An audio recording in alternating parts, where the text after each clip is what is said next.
இது நாங்கள் விடிய காலத்தில் 3 மணிக்கே வந்துட்டு பம்பாலேருந்து நடக்க ஆரம்பிச்சது. அந்த விடிய காலத்தில் டைமில் நடக்கிறது வந்துட்டு ரொம்பவே நல்லாயிருக்கும். எப்படின்னா அந்த பனி இதாக இருக்கும், கொஞ்சம் அப்படியே நமக்கும் கொஞ்சம் லைட்டாக ஃப்ரெஷ்ஷாக இருக்கும் மைண்டு. இந்த டைமில் நடந்தோன்னு வச்சுக்கோங்களேன், நடந்துடலாம். விடியஞ்சதுக்கப்புறமா பம்பாலேருந்து மேலே மலைக்கு ஏறுறதுங்கிறது ரொம்ப கஷ்டமான விஷயம். சாமிக்கு முன்னாடி எதுவும் கஷ்டமான விஷயம் எதுவும் கிடையாது. பட் இருந்தாலும் இந்த டைமில் மலை மேலே ஏறுறதுங்கிறது உடம்புக்கு ரொம்ப ரெஃப்ரெஷ்ஷாக இருக்கும். நல்லா வேர்வை வரும். வேர்வை வரப்போ என்ன தான் வேர்வை வந்தாலும் உடம்பு டக்குன்னு டயர்ட் ஆகாது.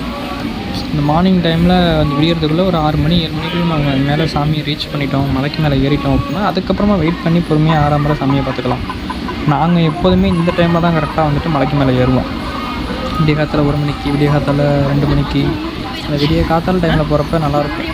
பாடி டயர்டானாலும் உட்காந்து ஏறிடலாம். டக்குன்னு ஒரு 2 ஹவர்ஸ் தான் மலை மேலே ஏறிடலாம். நாங்கள் வந்துட்டு 7 மைல் தான் ஏறுவோம், ரொம்ப தூரம்லாம் ஏற மாட்டோம்.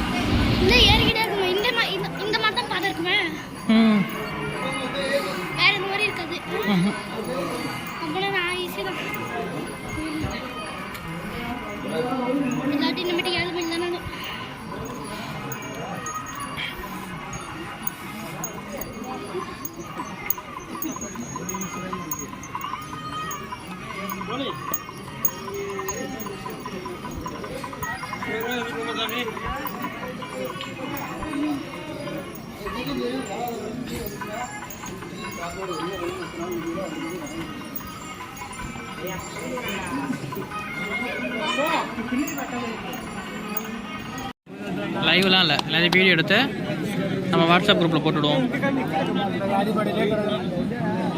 என்ன நல்லா கட்டையா?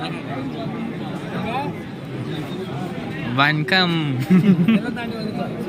நம்ம குருசாமியை பாருங்கள்.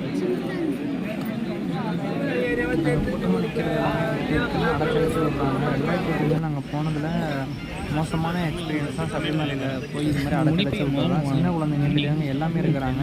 ஆனால் எல்லாத்துக்கும் ஒரே ரோ தான் அடைச்சி விட்றாங்க. ரொம்ப மோசமாக இருந்துச்சு. மற்றபடி சாமி பார்த்தா தான் ஓகே. பட் அதெல்லாம் தாண்டி இது மாதிரி அடைச்சி விட்றது சின்ன குழந்தைங்க தான் ரொம்ப கஷ்டப்பட்டாங்க. நன்றி.